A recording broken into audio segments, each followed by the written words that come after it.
de la gestión pública, estamos hablando de la manera de cómo se hace políticas públicas, cómo se hace gestión, cómo se administra la cosa pública. Entonces, qué es lo que podemos ver o qué es lo que podemos entender de la gestión pública, ¿no? En principio es un tema apasionante, es un tema apasionante para que aquellos que estamos dentro del sector público, es cómo se gestiona la cosa pública, ¿no? Y entonces hoy sí quiero, dentro del tema, que es un tema muy amplio, tratar de centrarme principalmente en entender qué es el Estado peruano, ¿no? Porque obviamente quienes hacemos gestión pública actuamos en un entorno gubernamental y hay que comprender bien eh, qué es y cómo se compone el Estado peruano. Siempre se habla en el entorno de quienes administran la gestión pública, nos solemos preguntar, hay que hacer políticas públicas, la política pública tal o cual, ¿no? Y quiero darle algunos alcances para poder entender. La gestión pública no se puede hacer sin políticas públicas. Y a su vez, haciendo gestión pública, hay que saber dónde actuamos.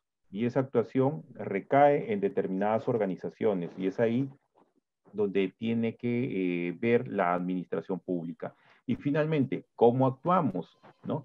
¿Cómo actuamos? Es básicamente conocer las reglas para poder movilizarnos, movilizarnos en el sector público.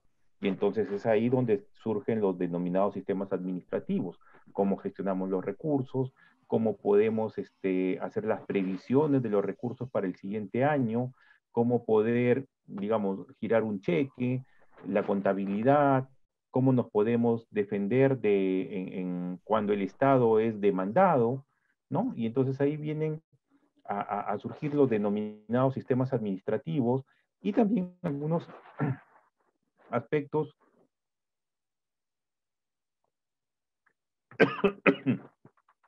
de cómo nos organizamos para cumplir con las funciones que tenemos, ¿no? Y es ahí donde surgen los denominados sistemas funcionales. Disculpe. Entonces, estas cosas, estos 5 ítems, vamos a desarrollar a lo largo de esta hora y media de disertación. Estamos empezando en este momento, 15 minutos antes de las 7:30. Debo estar culminando para darle paso a las preguntas. Entonces, sale el gas en el primero, viene primero uno, luego otro. Aló. Y parece que se está filtrando un sonido por ahí. Ahorita ya no te va a salir. Sí, no se preocupe, doctor. Ahorita lo cierran el equipo Ya, de marketing. Sí. Ya. Entonces, comprendamos qué es el Estado.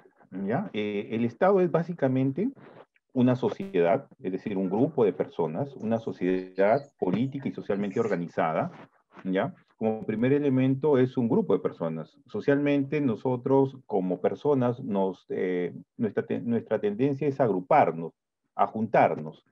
Y entonces esa sociedad cuando se organiza, cuando habita en un territorio, ¿no? No solamente es un grupo de personas, sino que además estamos asentados en un lugar físico, ¿no? En un territorio físico, y ese territorio, de acuerdo a las concepciones actuales, tienen determinadas características. Hay un espacio físico, hay un espacio aéreo, un espacio marítimo, hay un subsuelo, ¿no? Todos estos elementos componen un territorio, pero Además, estas personas que se han juntado, que coexisten en un espacio físico, se han dado normas, normas que regulan su coexistencia, normas para regular las relaciones entre las personas, normas para sancionar cuando hay alguien que transgrede estas normas. Entonces, estamos hablando que este grupo de personas que habita en un territorio ha sido capaz de autorregularse y eventualmente ceder estos atributos a órganos especializados, entiéndase Poder Judicial, para que en caso de discrepancias o conflictos pueda un tercero, en este caso el Poder Judicial, administrar justicia y establecer los correctivos que sean necesarios. ¿Ok? Y lo más importante como elemento del Estado es que esta organización que vive en un territorio determinado, que se ha dado normas, busca un fin. Y eso es lo que va a caracterizar al Estado respecto de otras organizaciones colectivas que pudieran existir en la sociedad. El Estado por sí, en esta reunión de personas, lo que debe buscar es el bien común o el bienestar general de sus habitantes. Y esta finalidad es lo que va a determinar que en esta colectividad que se juntó en un territorio, tiene que velar por el bienestar de todos los que la integran, ¿no? Entonces, cuando nosotros hemos escuchado que el pueblo es el soberano, obviamente, lo hace porque en el pueblo recae el poder y eventualmente lo que hace es ceder ese poder, prestárselo, encargárselo a nuestras autoridades, y en el caso peruano, cada 5 años nosotros estamos eligiendo presidente, congresistas, cada 4 años se eligen alcaldes y el gobierno y el presidente del gobierno regional. Entonces nosotros como pueblo lo que hacemos es encargarle cada cierto tiempo a estas autoridades gubernamentales para que puedan velar por el bien común de la colectividad. Obviamente, y a la luz de lo que hemos visto en los últimos tiempos, estas autoridades han venido defraudando ese encargo que la colectividad le hace para que vele por sus intereses. Y hemos visto con estupor, con indignación y también con desazón cómo nuestras autoridades tuvieron que ceder a la corrupción. Y entonces, ¿qué pasó?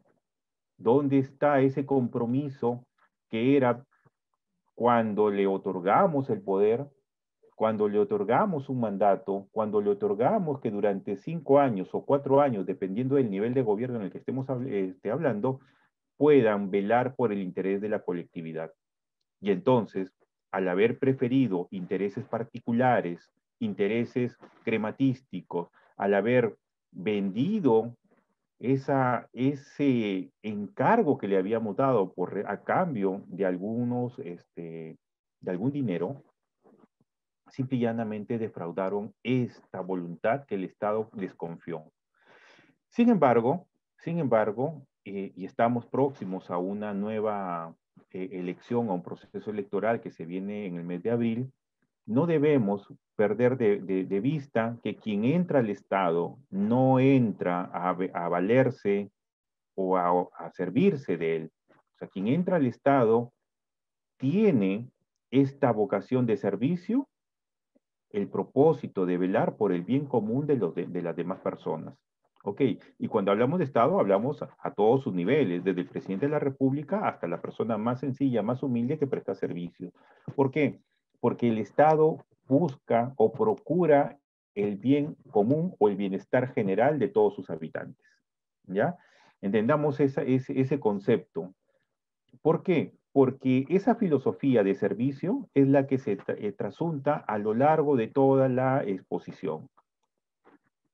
Entonces, como decíamos, hay que conceptualizar el fenómeno estatal, que necesitamos como elemento una población, un grupo de personas identificados con ciertos valores, ciertos elementos comunes, tener un pasado común, ¿no? Todos nos identificamos con un pasado preincaico o prehispánico, mejor dicho, porque hay un conjunto de pueblos. El Perú ha sido un pueblo milenario, muy rico culturalmente, sobre la cual, cuando vino la imposición y la dominación española, se erigió, se juntaron nuevos elementos. Y ahí hemos ido evolucionando. Y hoy día, vistos en retrospectiva, nos identificamos con todo ese pasado, con todo ese cúmulo cultural que se ha venido acopiando a lo largo de los años.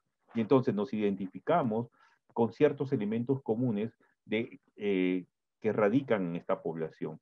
Lo otro, lo que hablábamos, ¿no? En el tema del territorio, con sus aspectos territoriales, más de 1.280.000 kilómetros cuadrados de territorio, de espacio, suelo, subsuelo, espacio aéreo, nuestras 200 millas de mar territorial, eh, permiten que podamos nosotros en estos espacios normarnos, dictar normas, hacerlas cumplir y eventualmente, cuando no hay la voluntad de cumplimiento, ejercer la fuerza, la coacción y la coerción para poder hacerlos respetar, ¿no?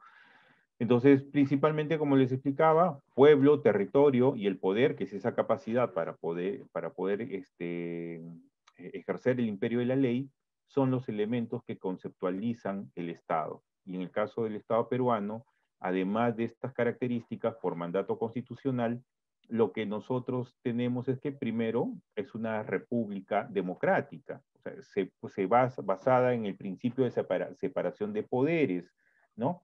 Es un Estado descentralizado, unitario, no somos un Estado federal, somos unitarios, tenemos, hay un proceso de descentralización y regionalización en marcha, todavía no culminado, pero digamos, no vamos a un Estado federado, sino a un Estado unitario en el cual coexisten formas de poder que se articulan y se organizan en torno a niveles, ¿no?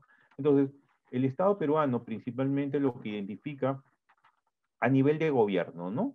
Tenemos un gobierno nacional, es decir, sus competencias y sus funciones emanan de determinados organismos con alcance nacional, es decir, llegan desde Lima hasta Tumbes o hasta Tacna, de Loreto a Puno, a Cusco, es decir, por todas partes.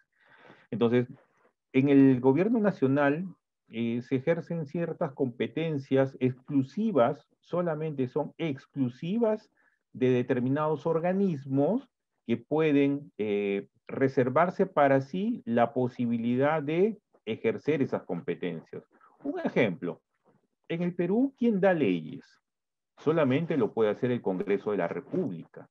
Y entonces, esa es una competencia de alcance nacional que deriva del gobierno nacional. Otro elemento, ¿quién ejerce la potestad de ejercer el control el orden interno? La Policía Nacional. No hay una policía municipal, no existe una policía regional en los entendidos de que tienen el privilegio del ejercicio de la fuerza, ¿no? La Policía Nacional, por un lado, y la defensa de la soberanía y la seguridad nacional, las Fuerzas Armadas. Entonces, son funciones, o perdón, son competencias de alcance nacional que exclusivamente le corresponde. Lo mismo vinculado con los temas de, por ejemplo, de índole financiero, económico-financiero, ¿no? Que está reservado al Ministerio de Economía y Finanzas. Entonces, en el gobierno nacional tenemos, y basados en el principio de separación de poderes, tradicionalmente, ¿quién es? El Poder Legislativo, representado por el Congreso de la República, el Poder Ejecutivo, cuya cabeza principal es el presidente de la República, seguido por el Consejo de Ministros, el presidente del Consejo de Ministros, los ministros de Estado, los organismos públicos, los organismos descentralizados y una serie de programas y proyectos que se difunden a lo largo del país, ¿no? El otro gran componente, el otro pilar que existe es el encargado de administrar justicia y es el Poder Judicial quien representa o caracteriza esta función. Y también existen otros entes que se denominan órganos constitucionalmente autónomos porque han sido creados en la Constitución y no han sido creados por ley y que a partir de la Constitución conservan o reservan para sí funciones específicas de gran trascendencia. Nos estamos refiriendo, por ejemplo, a los órganos integrantes del sistema electoral. ¿Quiénes? RENIEC, encargado de la identificación de los ciudadanos, de la Oficina Nacional de Procesos Electorales, quien conduce y conducirá esta elección del presidente y de los congresistas en el próximo mes de abril. Está también el Jurado Nacional de Elecciones, que se encarga de administrar justicia electoral durante los procesos que se desarrollan ante en los procesos electorales. Asimismo, tenemos a la Superintendencia de Banca y Seguros, la Defensoría del Pueblo, el Tribunal Constitucional, el Banco Central de Reserva, el Ministerio Público, la Junta Nacional de Justicia, ex-CNM, Consejo Nacional de Magistratura, ¿no? Entonces, estos órganos que tienen su creación y reconocimiento en la Constitución peruana, están reservados para que en ese rango, del rango constitucional, puedan ejercer sus funciones a nivel nacional. Entonces, estas instituciones de alcance nacional forman parte del primer nivel de gobierno, ¿no? El primer nivel de gobierno es gobierno nacional. Un segundo nivel está constituido por los gobiernos regionales. Y como ustedes saben, el Perú tiene ya desde la Constitución del 79, estableció un proceso de descentralización. ¿Qué ocurría? Lamentablemente, el poder económico, administrativo, político, se concentró en Lima. Y eso afectó tremendamente, tremendamente al país. ¿Y por qué? Porque desatendió necesidades en el interior del país, las personas no sentían que estaban atendidas, hubo retraso, hubo pobreza generada por esta situación de atraer desde Lima todos los recursos y gestionarlos en su beneficio. Entonces, iniciado este proceso de regionalización o de descentralización, como se llama ahora, entonces se han constituido y hoy día sobre la base de los antiguos departamentos del Perú, nuestros 24 departamentos, más la provincia constitucional del Callao, y en el caso de Lima Metropolitana, que tiene un régimen muy particular, se establecen los procesos de descentralización y regionalización, ¿no? Esperando que lamentablemente en algún momento se pueda reactivar, retomar funciones y el gobierno regional tiene en el ámbito de sus competencias sobre los antiguos departamentos, en el caso de Lambayeque, está asentado sobre el departamento de Lambayeque un gobierno regional.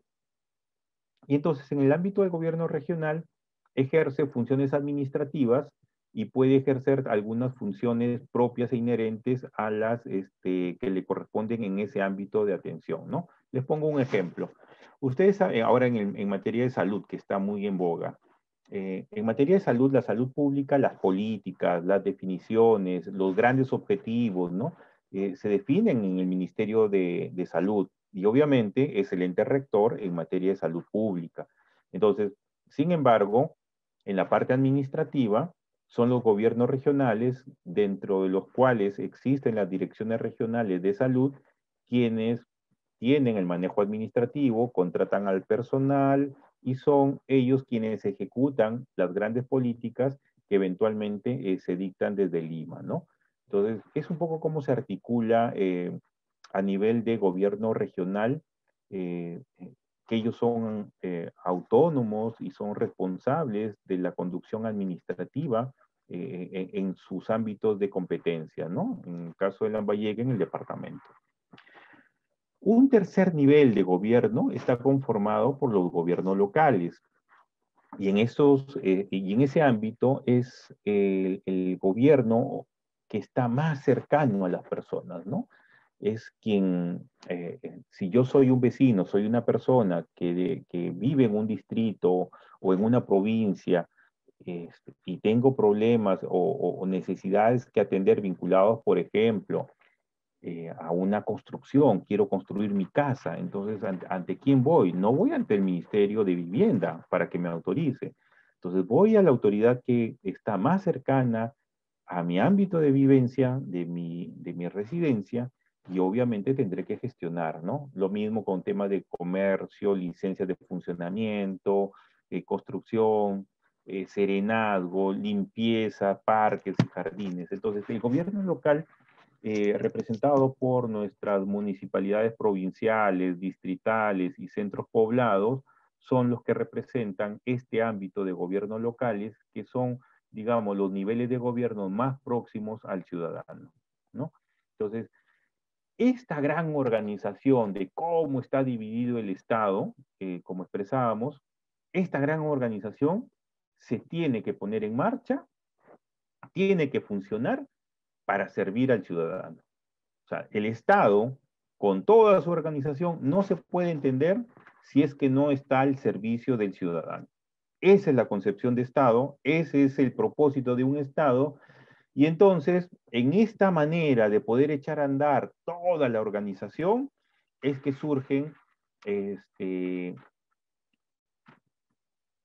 lo que se denomina administración pública y sistemas administrativos. La administración pública, y me adelanto, sin perjuicio de desarrollar, la administración pública es básicamente la organización, es la parte organizativa, es la parte, digamos, del instrumento a través del cual el Estado, los gobiernos se ponen a trabajar para beneficiar a las personas, a la sociedad civil. El cómo se hace está definido principalmente por los sistemas administrativos. ¿Ya? Ok, ya vamos entrando en materia. Esto es una pequeña introducción. Entonces, habiendo visto qué es el Estado, cómo se compone, la Constitución define cómo se organiza el Estado, los tres niveles de gobiernos, que a su vez existe el principio de separación de poderes, poder legislativo, ejecutivo, judicial, que existen una serie de órganos constitucionales creados a nivel de constitución. Entonces se empieza a esbozar de que hay un alcance nacional representado por el gobierno nacional, regional y local, ¿no? Entonces, toda esa maquinaria, toda esa organización se pone en funcionamiento para resolver los problemas que aquejan a las personas. Y ojo, ustedes saben, y ustedes como administradores lo conocen muy bien, los recursos, independientemente que sean públicos o no, los recursos en el mundo son escasos en comparación a las necesidades. Siempre existen mayor cantidad de necesidades versus una menor cantidad de recursos. Entonces la situación se plantea cómo yo me las ingenio para poder resolver estos problemas, ¿no? Y entonces hay que ser muy creativos, hay que empezar a priorizar. Primero hay que ver si tengo recursos, de dónde los voy a generar.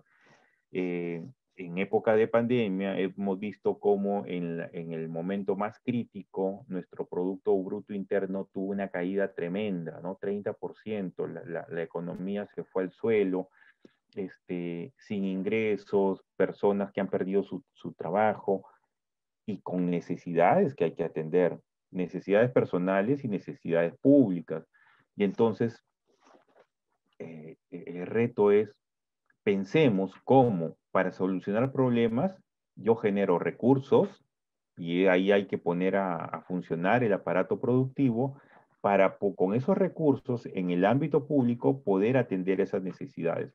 Ojo, no estamos hablando de actividad privada, sino es cómo el Estado, para poder cumplir con sus finalidades, llámese seguridad, economía, finanzas, producción, saneamiento, trabajo, ¿no? Necesita activarse para resolverle la vida o resolver los problemas que aquejan a los peruanos. Y entonces ahí vamos a entrar a conocer primero que se puede entender como gobierno, políticas públicas, qué es la administración pública y después poder entender qué es, cómo hacemos, cómo nos activamos para poder resolver estos problemas, ¿ya? ¿Qué vamos a hacer? Quisiera que me acompañen con este grafiquito, porque este es una secuencia de cómo el Estado se articula. Primero, como aspectos generales, vamos a empezar por las políticas públicas, ¿no? O sea, las políticas públicas en sencillo es, hay un problema y yo tengo que solucionarlo. O eventualmente tengo que hacer algo porque si no, voy a tener problemas, ¿no? Problemas. Y son problemas que aquejan a la población. Acuérdense, la población ha elegido a unos autoridades, sean al nivel nacional, regional o local, y le ha conferido el poder, le ha dado el poder para que resuelva nuestros problemas. Y obviamente, condicionado a los recursos, si es que hay recursos suficientes, además tiene que haber capacidad para poder gastar adecuadamente y ser eficientes en el gasto para poder resolver esos problemas. Entonces, la política pública siempre se fija un objetivo, ¿ya? ¿Para qué voy? ¿Para qué yo tengo que activarme? ¿Para qué yo tengo que actuar? ¿O qué debo hacer? ¿No? Y ahí vienen las intervenciones públicas. Entonces, el primer nivel es básicamente resolver el problema, identificar y resolver el problema. Entonces, cuando yo identifique un problema, vamos a hacer un ejemplo, vamos a ir con un ejemplo. A ver, desnutrición desnutrición o la necesidad de alimentar a nuestros niños en edad escolar cuando tienen que acudir al colegio. Entonces, ¿qué tenemos? Que hay grandes sectores de la población en niveles de extrema pobreza, que no se alimentan adecuadamente. Y ustedes saben que si una persona no se alimenta adecuadamente, es decir, en función a un mínimo de calorías diarias de alimentación, de alimentos, entonces a lo mejor esa persona así esté en el colegio 6, 8 o 10 horas, simple y llanamente no va a asimilar los conocimientos que se le imparten. Entonces, y esto es lamentable porque afecta efectivamente a poblaciones muy pequeñas que en algún periodo de tiempo siguiente serán personas y que serán los responsables de conducir o de llevar las riendas de nuestro país. Entonces, ¿qué hacemos? Bueno, ok, hay un problema, hay que alimentar adecuadamente a nuestros niños y entonces se crea un programa y ahí viene la decisión, ¿no? Hay que crear un organismo o apoyarnos en alguna organización que existe. Entonces, ya estamos pasando de identificar el problema a gestionar. Y de la gestión, cuando ya se toma la decisión, ¿cómo lo voy a hacer? Entonces necesito un organismo, una organización, un aparato estatal que ejecute esas necesidades, ¿no?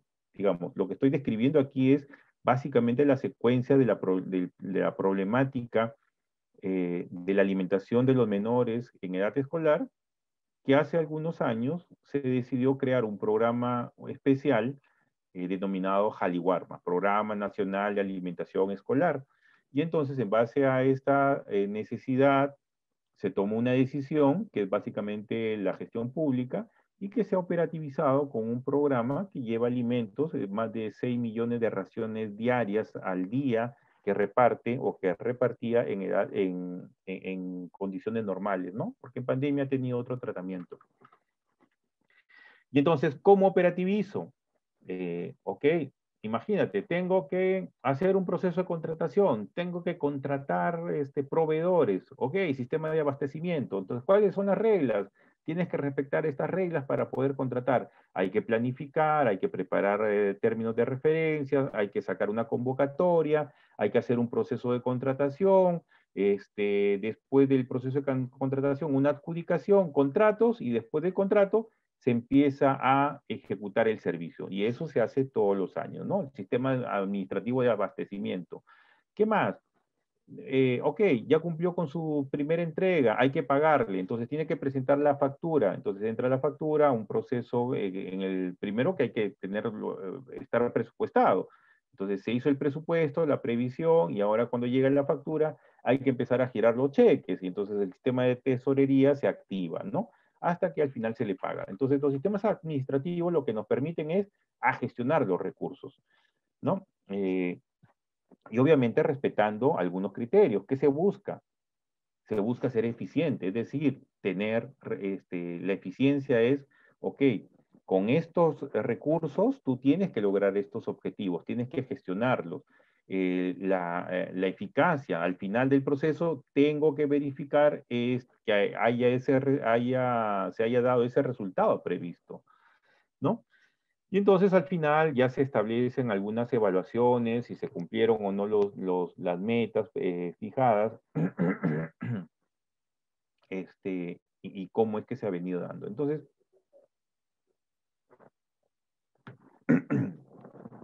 De una manera muy rápida, les estoy explicando cómo es el proceso para solucionarle la vida o los problemas a las personas. Claro, ustedes me dirán, eso es muy bonito en el aspecto teórico, pero en el aspecto práctico hay muchas demandas insatisfechas. Es cierto, por lo mismo que explicábamos, es que hay, y siempre, y ustedes como administradores lo conocen, siempre hay muchas necesidades y pocos recursos para enfrentarlo. Y entonces hay que ser muy ingeniosos para poder gestionar adecuadamente los recursos, ¿no?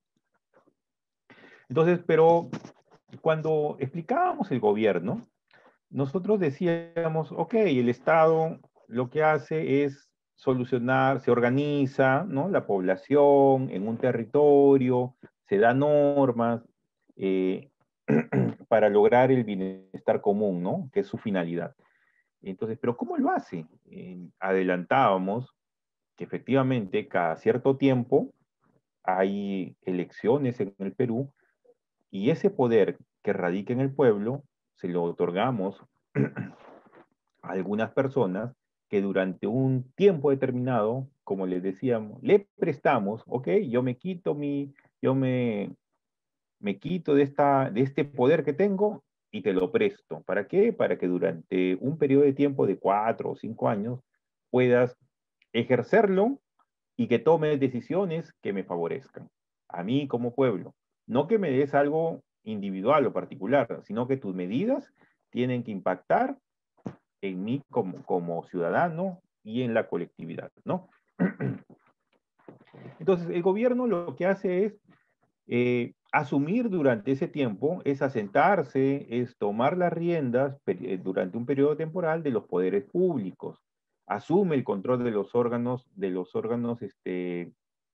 organismos, de las instituciones, ¿no? Básicamente para poder empezar a autorregularse, para ejercer el poder y poder ser soberanos en beneficio siempre de personas a partir de la organización que se ha estructurado, llámese administración, ¿no? Entonces, los gobiernos van a tener estas características.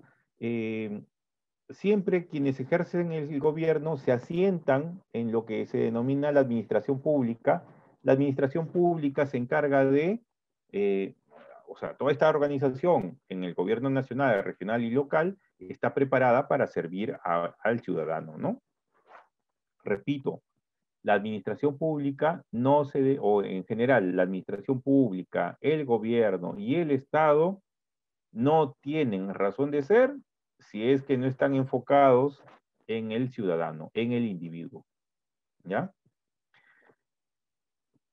Y seamos cautos. Cuando hay esas desviaciones, ustedes como ciudadanos, cuando toque una nueva elección o cuando hay cosas muy graves, pueden activarse y reclamar. ¿Cómo? Cada periodo electoral le renovarán la confianza o se la retirarán. Es decir, ya no votarán por esas personas, sino votarán por quien creen que puede ejercer adecuadamente. O eventualmente, cuando hay cosas muy graves, como casos de corrupción, se tienen que activar todos los mecanismos de control, de veeduría, de denuncias para poder hacer valer el respeto que se merecen ustedes como ciudadanos por el uso y abuso que han cometido estas personas defraudando la confianza que se le ha otorgado, ¿no? Entonces, efectivamente, yo le encargo, nosotros como pueblo, le conferimos, le prestamos, le cedimos a nuestras autoridades el ejercicio del poder para que en nuestro nombre tomen decisiones. Y entonces el gobierno, durante un periodo de tiempo de 4 o 5 años, dependiendo del nivel, ¿no?, de gobierno, tiene que empezar a tomar decisiones, ¿no? Y entonces, toda la organización estatal, llámese administración pública, tiene que estar orientada a ese servicio, ¿ya? Entonces, Cuando hablábamos de gobierno nacional y decíamos que son funciones o competencias muy particular que se ejercen en toda la República, estamos hablando de qué aspectos. Seguridad y defensa nacional. Eso es potestad de quién, de las Fuerzas Armadas. ¿Y dónde está ese atributo? En el Ministerio de Defensa. Las relaciones internacionales están en el ámbito del Ministerio de Relaciones Exteriores. El orden interno le corresponde al Ministerio del Interior a través y conjuntamente con la Policía Nacional, ¿no? Moneda, banca y seguros. Es decir, quien emite, quien tiene la capacidad de emitir papel moneda, ¿quién la tiene? El Banco Central de Reserva, organismo constitucional autónomo de alcance nacional. Solamente una entidad en el Perú puede medir la capacidad de emisión de dinero. Y ustedes saben que cuando se emite sin los debidos controles o sin la debida rigurosidad, cuando se emite de manera inorgánica, sin control, lo que puede generar es una inflación, y esa inflación nos va a terminar pasando la factura a nosotros.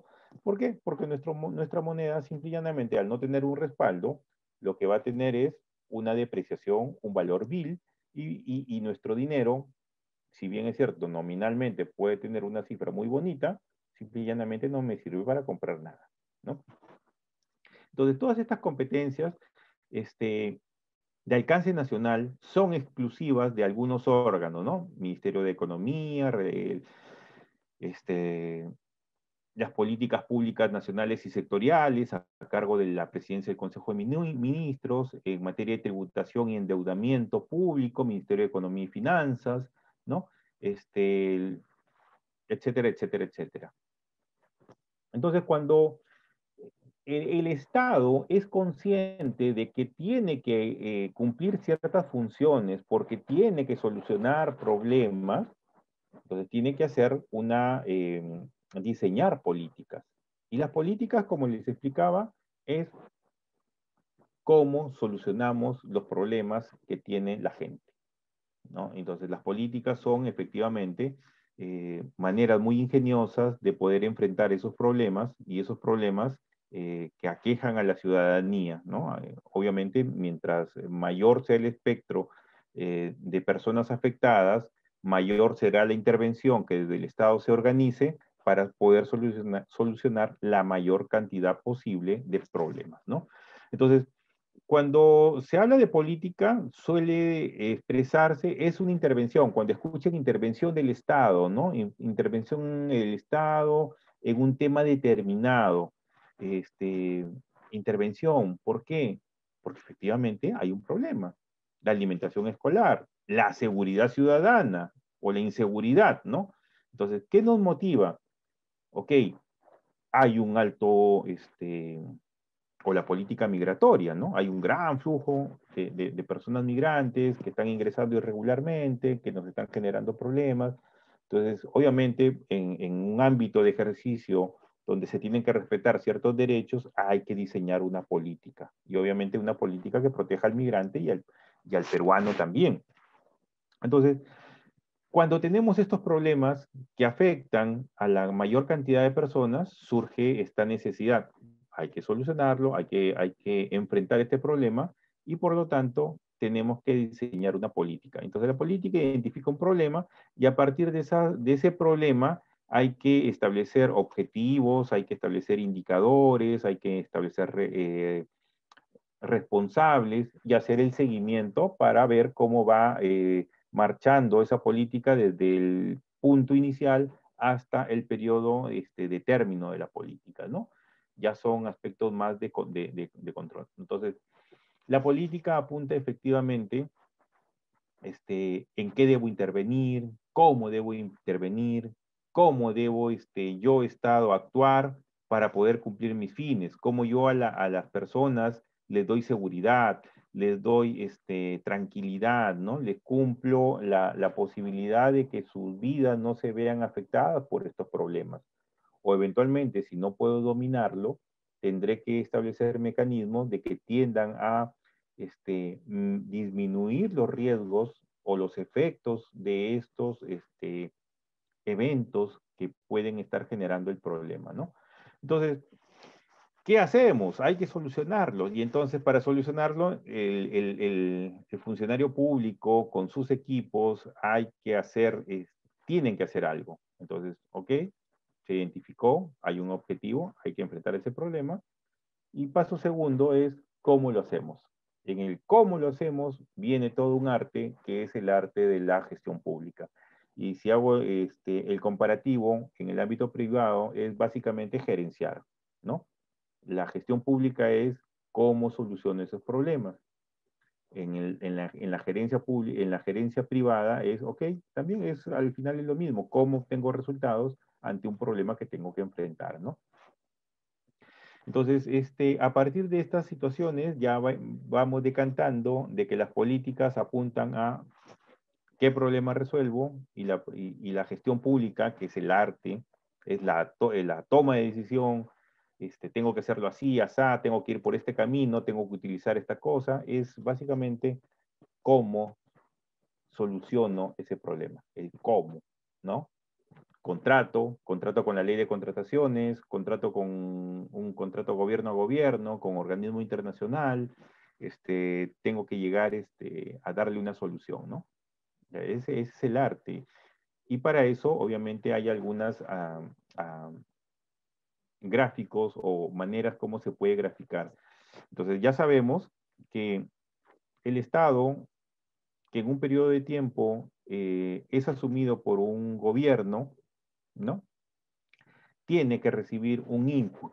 ¿Qué es un input? Es básicamente ser conscientes de que hay un problema, ese problema ha sido trasladado al Estado y el Estado se activa. Y cuando se toma la decisión, enfrentemos este problema, la consecuencia es, tenemos que hacerlo de esta manera. Y para eso, Ministerio de Economía o Ministerio de Trabajo o Ministerio del Interior tienen que activarse. Y cuando uno se activa, lo que genera es un output. Y esos outputs de la intervención, que son las intervenciones estatales, recaen ¿en quién? En ciudadanos, en personas, en seres de carne y hueso.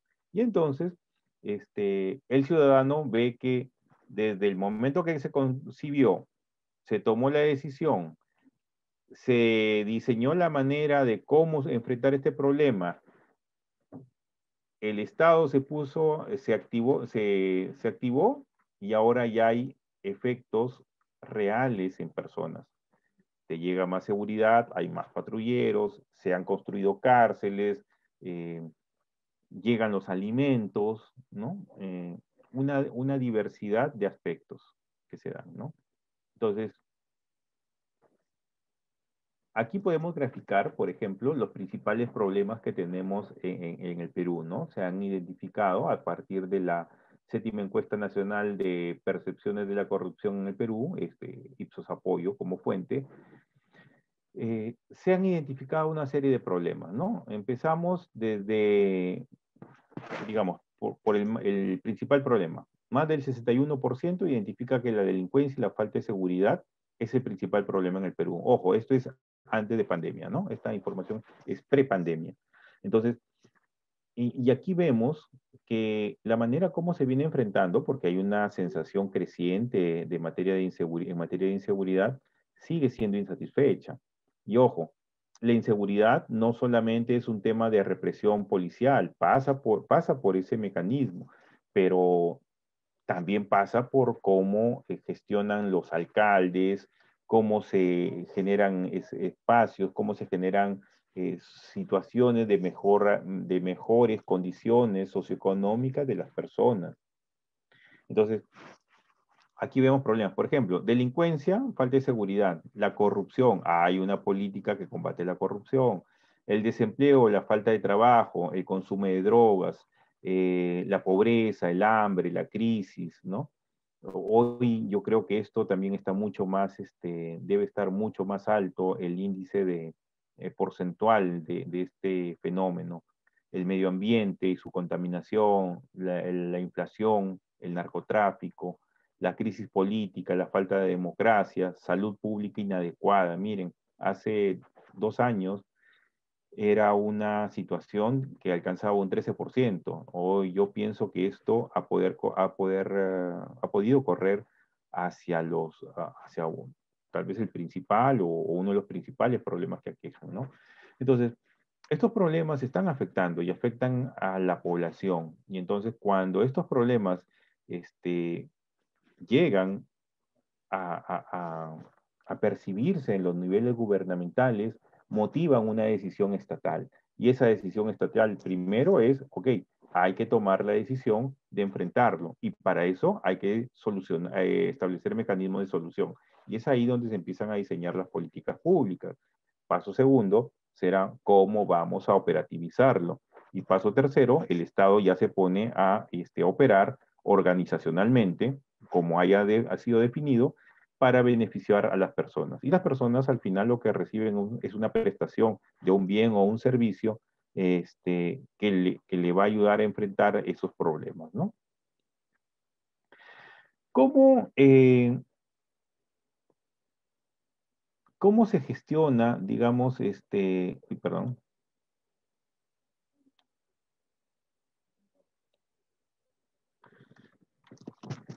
cómo se identifica un problema social? ¿Ya? Aquí, siguiendo a Gary Becker, es un problema social, digamos, es decir, cuando impacta a la sociedad, ¿ya? Es un problema significativo, importante. Podemos ver aquí que en la base social, entiéndase los ciudadanos, ¿ok? Los ciudadanos tienen un problema. Hay algo que los afecta. Y entonces, esos ciudadanos lo que hacen es generar una demanda social. ¿Ok? Señor alcalde, señor gobernador, presidente de la República, queremos agua, no tenemos agua, estamos en verano, nuestras poblaciones necesitan educación, ¿no? Entonces, esa demanda social es canalizada a través de las autoridades.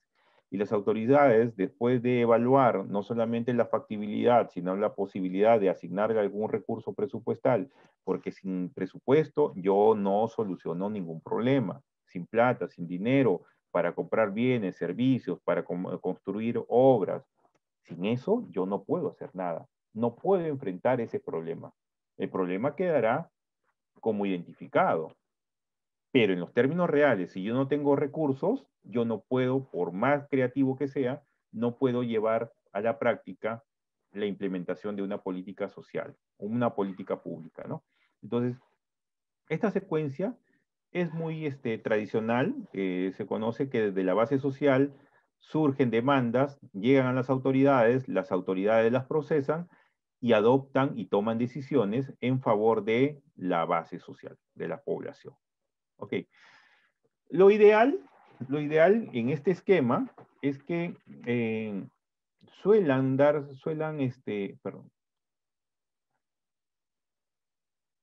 suelan nacer las demandas desde la sociedad civil, ¿no? Desde la población, lleguen al gobierno, se constituyan en políticas públicas y obviamente también involucren el mercado a privados, ¿no? Porque, por ejemplo, si yo voy a comprar insumos o alimentos para los niños en edad escolar de 3 a 12 años, tengo que salir al mercado a comprar. Y entonces también el Estado sale, compra a privados que producen bienes o servicios y entonces la política pública involucra a todos los actores, a la sociedad civil, al Estado o el gobierno, ¿no? Y a partir de ahí, cuando se demandan bienes y servicios para satisfacer necesidades, en el ámbito privado se involucran estos actores, ¿no? ¿Qué más tenemos? Tenemos que las diferentes etapas, a ver, hay un proceso, no es que se me ocurre y, ok, tomo la decisión y se empieza a generar, ¿no? Las políticas públicas tienen un proceso y ese proceso es básicamente identificar el problema, ¿ok? Tengo inseguridad. Entonces, la inseguridad, hay asaltos, robos, muertes, de todo tipo, o solamente, solamente nos estamos enfocando en los problemas de robo patrimonial, robo de bienes. Entonces hay que definir el problema, se identifica y se define, y obviamente hay que definir su alcance. Entonces, identificado el problema, hay una decisión política y es un acto de que la autoridad lo valora, lo dimensiona y determina que es importante ponerlo en agenda. Y esa agenda es que ha llegado a un espacio en el que se tiene que tomar alguna decisión. ¿Decisión para qué? Para continuar este proceso, que es un proceso de implementación de la política pública. Cuando se toma la decisión, obviamente hay que formularla, y esa formulación implica un trabajo en el que se va a detallar los alcances, los objetivos, indicadores, quiénes van a ser responsables, quiénes van a hacerse cargo de del seguimiento de esta política, ¿no? A ver. Esa política tiene que estar legitimada. Y cuando hablamos de legitimación, esta política tiene que ser conocida por los beneficiarios o los destinatarios, ¿no? Porque no solamente se trata de que el funcionario público o la autoridad política que toma la decisión va a imponerla, ¿ya? Se trata de que sea conocida, de que hay una intención del Estado de enfrentar este problema, y sobre todo que se trata de conocer cuáles son los pareceres de los destinatarios, si les parece correcto o no. Claro, a lo mejor no les parece, pero si hay que tomar decisiones a veces, lo más conveniente es que por lo menos los destinatarios de la política la conozcan y a su vez establecer un feedback, es decir, retroalimentar desde el destinatario hacia el Estado respecto a los pareceres que se tiene sobre la política, ¿no? Obviamente vamos corriendo porque ya se nos va el tiempo. Hay que asignar recursos, se implementa, cuando ya se ha implementado, hay que hacer una evaluación y la evaluación lo que hace es retrotraer al proceso para poder perfeccionar el problema, definir nuevamente el ingreso, reformularse y así el ciclo va repitiéndose en aras de perfeccionar la política pública, ¿no? Entonces, las políticas públicas, como le decíamos, básicamente, ¿cómo se materializan? Ok, definimos, vamos a aplicarla, entonces, ¿cómo lo vamos a implementar? Básicamente con programas y proyectos. Entonces, los programas al final son un conjunto de iniciativas. Dentro de esta gran iniciativa hay proyectos y los proyectos son actividades muy particulares, puntuales, que en su conjunto pueden conformar un programa, ¿no? Aquí lo podemos ver en una gráfica, las políticas públicas, ¿no? Hay una política pública nacional, regional, sectorial, nos organizamos para solucionar un problema y entonces, ok, para enfrentar este problema que tiene tres aristas, tenemos un programa y en ese programa hay proyectos 1, 2 o 3, ¿no? Y esto funciona de esta manera. Es la manera como suelen organizarse. ¿Qué más tenemos? Decíamos que hay políticas de tipo nacional, regional, sectorial. Entonces, hay que categorizarlas, identificarlas.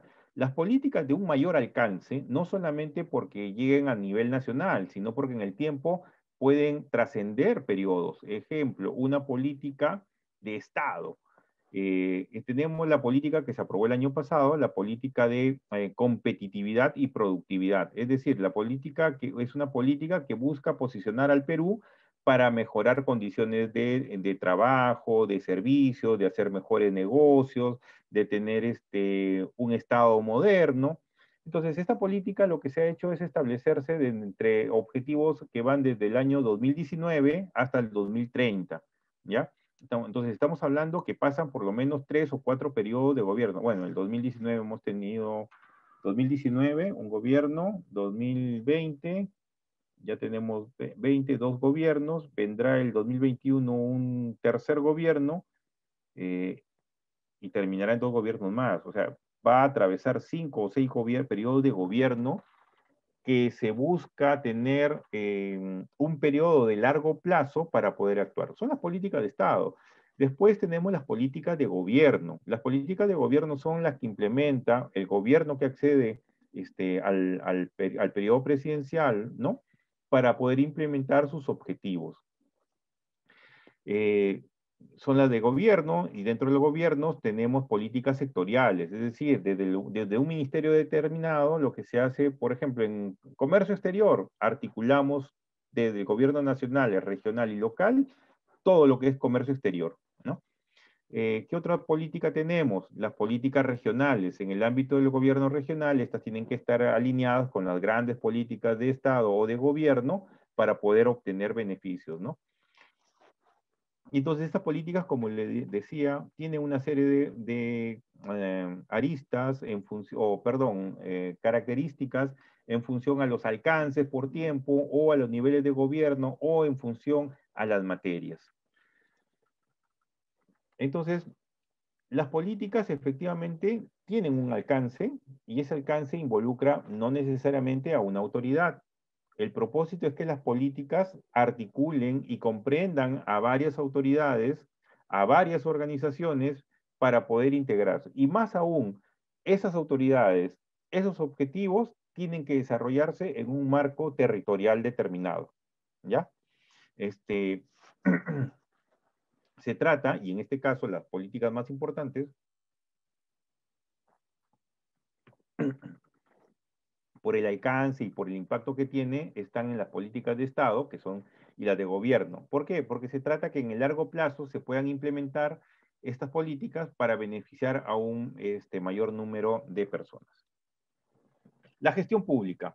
A ver, el modelo peruano. El modelo peruano es el vigente, el actual, es un modelo burocrático, basado en la antigua escuela francesa, del buró, de la burocracia. Entonces, ¿qué caracteriza a este modelo? Principalmente que hay un marco normativo que el funcionario público tiene que cumplir y básicamente el desempeño que se mide no está orientado al servicio, la calidad del servicio, sino, ok, yo soy bueno, yo soy buen trabajador en la medida que he cumplido lo que dice mi manual, lo que me dice la norma, yo lo he cumplido. Entonces yo tenía que atender a 30 personas, atendía a 30 personas. Pero lamentablemente este modelo burocrático, ceñido a normas, a reglamentación, donde se prioriza la jerarquización, hay un jefe, hay un subjefe, hay unos subordinados, ¿no? Y entonces hay que cumplir rutinas. Yo soy eficiente porque cumplo lo que dice el procedimiento. El procedimiento me decía, haz A más B más C. Entonces, mi trabajo consistió en hacer A más B más C. Entonces, soy bueno.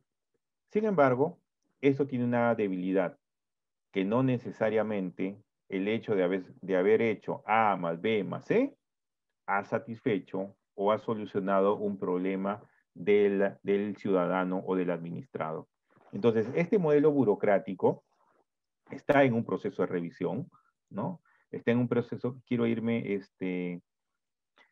está en un proceso de revisión y entonces hoy día a donde se apunta es a un nuevo modelo de gestión pública, ¿no? La nueva gestión pública. Y es un modelo que la nueva gestión pública es el modelo hacia el cual nosotros estamos orientándonos como Estado con un énfasis en el ciudadano, porque nos interesa más que el funcionario cumple una rutina, cumple un procedimiento, nos interesa que eso que hace el funcionario sirva para satisfacer necesidades del ciudadano, del cliente. Nuestro ciudadano es un cliente y a él hay que satisfacerlo. Entonces, el enfoque es cierto, no podemos esperar que haya una solución del problema sin que la organización, sin que el servidor público se pueda activar para solucionar el problema. Sí, estamos seguros de que eso es necesario, pero mi propósito es centrarme en que el ciudadano sea atendido y que esa atención pueda significar una solución a un problema. Entonces, a partir de los problemas que tuvimos en la década de los 90, ¿no? Hiperinflación, las reformas que hubieron, el incremento del gasto público, motivaron que hoy día, como les explicaba, la gestión pública, es decir, cómo solucionamos los problemas, cómo vamos a hacerlo, está enfocado principalmente en el consumidor de servicios, en el ciudadano cliente, ¿ya? Esa es la razón de ser de la gestión pública. Cómo solucionamos los problemas de las personas. Entonces, el Perú, desde hace ya muchos años, entró en un proceso de modernización en búsqueda de un Estado eficiente, ¿ya? Eficiente, es decir, con los recursos que tiene, encontrar soluciones a los problemas, eficaz, obtener resultados, moderno, basado en trámites simplificados, transparente, descentralizado. Entonces, hacia eso debemos ir. Y entonces, el Perú hoy día está orientado a una modernización y esa modernización no es gratuita, no es aislada. El Perú tiene un compromiso de alinearse a los grandes estándares mundiales en materia de modernización. Me estoy refiriendo principalmente a la Organización Mundial del Comercio y Desarrollo Económico, la OCDE, ¿no? Entonces, el Perú aspira a alinearse a esos estándares, que son las principales economías economías mundiales, ¿no? Que tienen un alto estándar en qué? En materia de políticas públicas, en generar adecuadamente sus presupuestos, de tener un Estado moderno, eficiente, descentralizado, con un servicio civil idóneo, con personal que se sustente en la meritocracia, que accede a los puestos públicos por concurso y que además es un personal capacitado para gestionar a las personas, ¿no? Entonces el Perú se orienta a ese esquema de modernización y en ese esquema de modernización se viene trabajando. Entonces, tenemos que que la gestión pública, en el caso peruano, apunta a tener como finalidad primordial a su cliente, el ciudadano, pero que además se ha comprometido a cumplir estándares internacionales, los mejores estándares que ha establecido la OCDE para poder alinearse al cumplimiento de este gran objetivo en gestión pública. Y como decíamos, hay un problema que hay que resolverlo, hay cómo resolverlo, que es la gestión pública, y y esa decisión y esa estrategia o esa manera de resolverlo tiene que recaer en alguien. Alguien la tiene que ejecutar y es la organización del Estado, sea una municipalidad, sea un ministerio, sea un organismo público, sea un programa o un proyecto, ¿no? Tenemos que ver la manera cómo nos organizamos para que se pueda concretar eso que se ha diseñado, lo que se ha decidido y que le solucione la vida a las personas. Y es ahí donde viene la administración pública, ¿no? La administración pública es la organización estatal que soluciona problemas, ¿no? Un poco para ir, a ver, entonces, como decíamos, en el ámbito de la administración pública, tenemos o identificamos nuestro gobierno nacional, que está representado por el Poder Legislativo, el Poder Judicial, el Poder Ejecutivo, nuestros organismos autónomos, los gobiernos regionales, y los locales o las municipalidades. Entonces, todo el aparato estatal se organiza para poder solucionar, ¿no? Para poder solucionar problemas. Entonces, ¿cómo lo hacemos?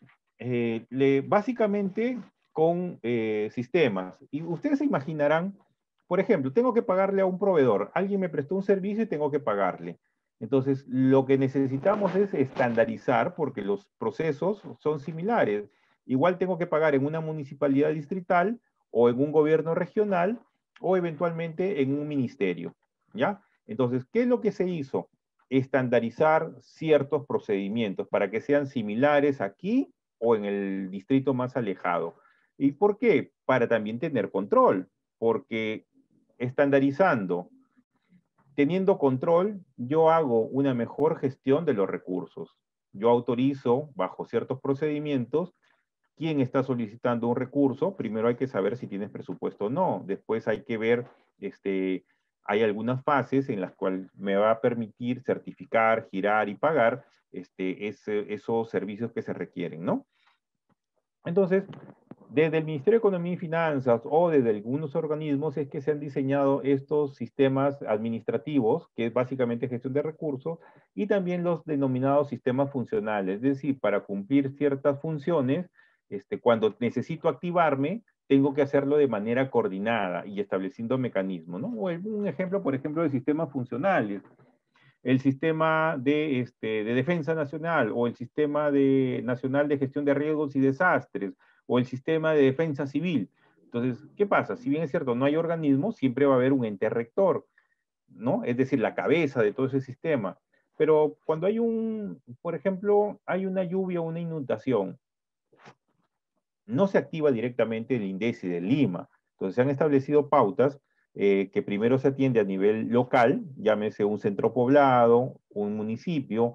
Si el fenómeno es mayor, tendrá que escalar a nivel regional, se atiende a ese nivel, y si el problema ya escaló, ya vino una gran inundación, un gran huaico, una gran crecida de río, entonces ya tendrá que venir a INDECI. Y entonces desde INDECI lo que se hace es activar cuando hay emergencias de grado 4, 5, 5, 5, ya se activa todo el mecanismo de que desde la presidencia del Consejo de Ministros involucra una declaratoria de emergencia. Entonces, los sistemas funcionales tienden a eso, tienden a que de manera organizada en ciertas funciones que son prioritarias y estratégicas para el Estado, haya la manera de organizarse y establecer responsables para poder activarlos y eventualmente poder cumplir ciertos objetivos para enfrentar los problemas que se le presentan, ¿no? Lo distinto o una cosa es que los sistemas, efectivamente, como explicamos, es un conjunto de procedimientos, son reglas, principalmente reglas, para poder organizarnos en la manera de cómo se administra el Estado, ¿no? Ojo, los sistemas solamente se crean por ley, ¿ya? Y por la importancia que tienen, deben tener siempre la opinión favorable de la presidencia del Consejo de Ministros. Digamos, el Congreso de la República, y que estamos viendo, no tiene la potestad para poder crear un sistema administrativo o un sistema funcional. Debería tener la opinión favorable de la presidencia del Consejo de Ministros. Y como hemos visto, han habido algunas insistencias en materia normativa, de facto podría hacerlo, podría por insistencia generar incluso una ley, pero obviamente esto debería terminar en el Tribunal Constitucional y pese a la opinión, si hay una opinión desfavorable, no debería pasar, ¿ya? Entonces, los sistemas nos ayudan a gestionar adecuadamente los recursos, como les decía, en materia, ya para ir terminando, los sistemas tienen algunas características, nos ayudan a estandarizar las cosas que hacemos, ¿no? En materia de presupuesto, de tesorería, en materia de abastecimiento, en materias de tributación, control, ¿no? A cargo de la Contraloría, la defensa judicial, hay que estandarizarlo, pero a ver, a su vez, cuando está estandarizado, nos ayuda a homogenizarlos, a poder gestionarlos adecuadamente, de que todos puedan seguir las mismas pautas para poder gestionarlo, ¿no? Entonces, por eso es que se habla de que estos sistemas son transversales y, como les digo, los tiene que cumplir desde el presidente de la República hasta la municipalidad o la municipalidad distrital más modesta que haya, ¿no? Entonces, todos los organismos tienen que cumplir estas normas. Entonces, ¿cómo funcionan los sistemas, tanto los administrativos como los funcionales? Primero, están vinculados, como decíamos, hay una política pública, hay que solucionar ciertos problemas, ¿no? Y entonces, a partir de eso es que se han diseñado estos sistemas, involucran a toda la organización estatal, ¿no? En sus ámbitos nacional, regional y local, Y obviamente dependiendo de si se necesita para gestionar recursos económicos, financieros, administrativos, se involucra con los sistemas administrativos. Si es para organizar una actividad determinada, puede ser un sistema funcional, lo que les decía, el Sistema Nacional de Defensa Civil o el Sistema de Defensa Nacional, el gran sistema, ¿no? El gran sistema funcional por excelencia, el Sistema de Defensa Nacional. Si hay una guerra, si hay un hipotético y ojalá que nunca ocurra, establecen algunos mecanismos y protocolos para hacer frente al enemigo externo, ¿no? El gran sistema de defensa nacional, que es un sistema funcional. Y ya para ir finalizando, como les decía, a ver, los sistemas administrativos que básicamente nos ayudan a gestionar recursos financieros, recursos humanos, presupuestales, ¿no? Entonces, tenemos que los que existen en materia de recursos humanos en la PCM, responsable, el ente rector, es decir, la cabeza de ese sistema, es, digamos, el papá, ¿no? El papá de ese sistema es Servir. Y ustedes saben que todas las oficinas públicas lo que tienen son departamentos de recursos humanos. Todos esos departamentos o jefaturas o direcciones de recursos humanos en lo funcional, o perdón, en lo administrativo, están alineados a lo que diga Servir. Lo mismo, en materia de abastecimiento, Ministerio de Economía y Finanzas, ¿no? Con la Dirección General de Abastecimiento Público y con el apoyo del OCE, ¿no? Entonces, en materia de compras estatales, lo que digan estas autoridades se tiene que ejecutar en todo el poder estatal, el aparato estatal. Presupuesto público, también, desde el Ministerio de Economía y Finanzas, a cargo de la Dirección Nacional de Presupuesto Público, es que se ejecutan las indicaciones para poder formular, programar, aprobar, ejecutar y rendir cuentas de los presupuestos públicos, ¿no? Y todas las oficinas de presupuesto público de todas las entidades públicas están alineados con este sistema, ¿no? Lo mismo pasa con endeudamiento público, con contabilidad, con inversión pública, planeamiento estratégico desde el CEPLAN, ¿no? Defensa judicial desde el Ministerio de Justicia, con el Consejo Nacional de Defensa Judicial del Estado, el control a cargo de la Contraloría General de la República, que es un organismo público autónomo, y la modernización de la gestión pública, que es el ente rector, por ejemplo, en gestión pública, a cargo de la Secretaría de Gestión Pública de la Presidencia del Consejo de Ministros, ¿no?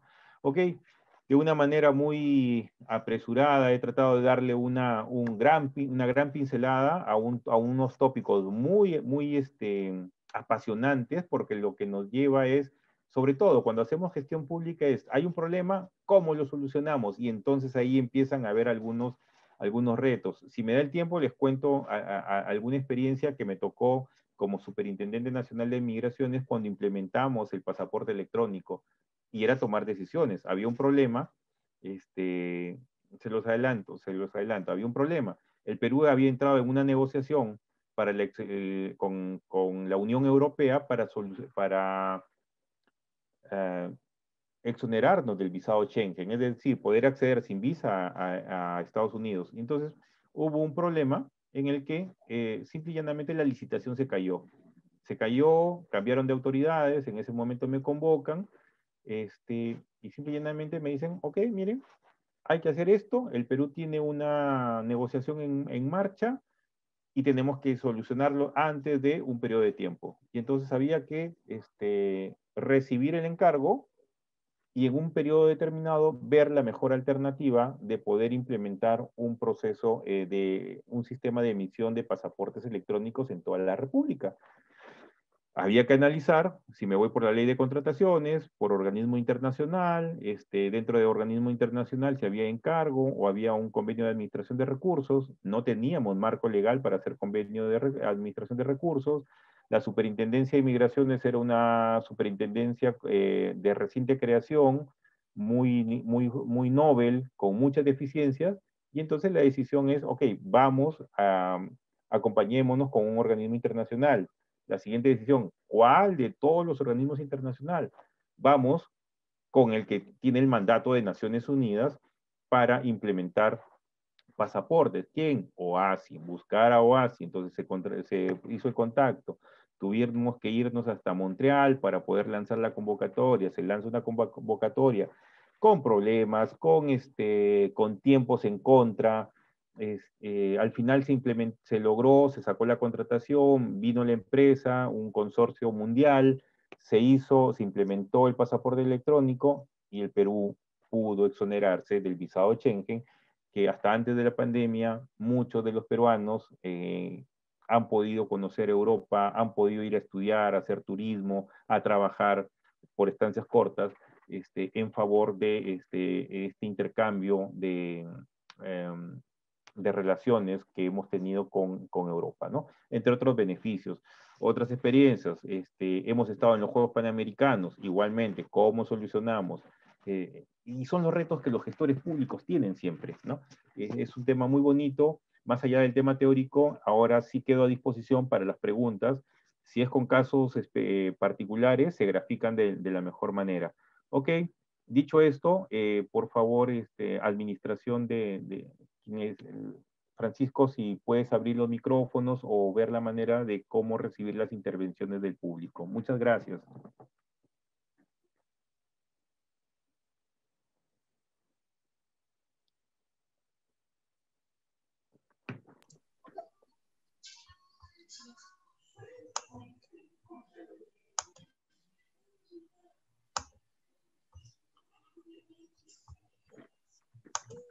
¿Hay alguna intervención? ¿Preguntas? Permíteme un ratito, por favor. Ok, encantado, Francisco. Sí, dale. Estamos,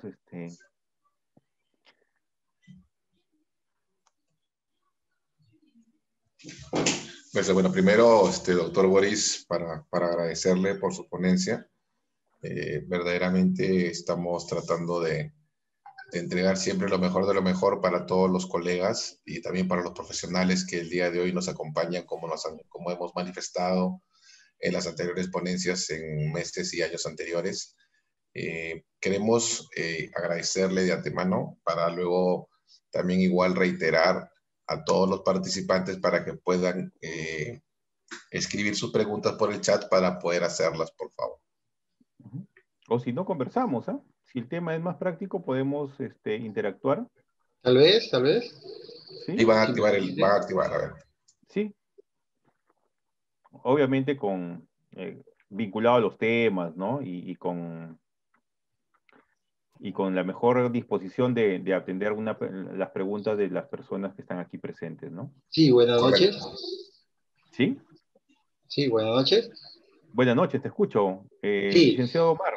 Sí, ¿qué tal? Muy buenas noches. Para felicitarlo, muy didáctico, muy explícito su ponencia. Mire, tengo tres preguntas a manera de pregunta y comentario, ¿no? Ok. La primera, el gobierno nacional, usted bien ha dicho, crea políticas públicas para atender necesidades de la población, ¿de acuerdo? Uh-huh. Entonces, para este fin, ellos son los primeros consumidores de bienes y servicios, ¿no? Para hacer infraestructura, programas sociales, etcétera, ¿no? Entonces, a nivel de actividad empresarial, el Estado o el gobierno se convertiría o se convierte en el primer comprador de bienes y servicios, ¿verdad? Uno. Sí, es cierto. Se tenía antes la percepción de que trabajar con el Estado es un poco engorroso por el tema del pago, ¿no? Hay demoras en el pago. Eso se tenía hace unos años atrás, no sé si eso sigue así. Segundo punto, Ya. rápidamente, Tercero. ¿no? Sí, se habla de políticas públicas nacionales, regionales y locales. ¿Esto se maneja de manera individual cada uno? ¿Hay una manera que se concatenan estas políticas? ¿Hay planes operativos, planes estratégicos para cada uno, nacional, regional? Y como última, una pregunta, ¿cuál es la diferencia entre gobierno desconcertado y gobierno descentralizado? He tomado nota de sus temas que ha tocado y le agradezco mucho me pueda un poco ilustrar, orientar en esto. Gracias. Ya, empiezo por la última. Primero que es gobierno desconcentrado, no desconcertado. Desconcentrado y Desconcentrado. descentralizado. Vi en una, Sí, y una descentralizado. Sí, diapositiva, sí. sí, sí, encantado. Te las absuelvo tus 4 preguntas. A ver, Gracias. primero, sí, encantado. Gracias, Omar. Primero, las políticas públicas efectivamente atienden a necesidades. El Estado, cuando tiene que enfrentar, obviamente va a comprar bienes y servicios. Y sí, el Estado es el principal comprador. Este, a ver, estamos hablando que en materia del PBI, ojo, PBI, ni siquiera presupuesto público, estamos hablando que el Estado compra, o compraba bastante de pandemia, en pandemia ha sido más, cerca del 25% del PBI. O sea, es una brutalidad de lo que compra bienes, servicios y obras, ¿ya? Ahora, es un arte, ahí para entrar a la segunda pregunta, es un arte trabajar con el Estado, ¿no? Porque los procesos de contratación, eh, justo lo estábamos viendo y estamos haciendo algunos documentos, algunas publicaciones.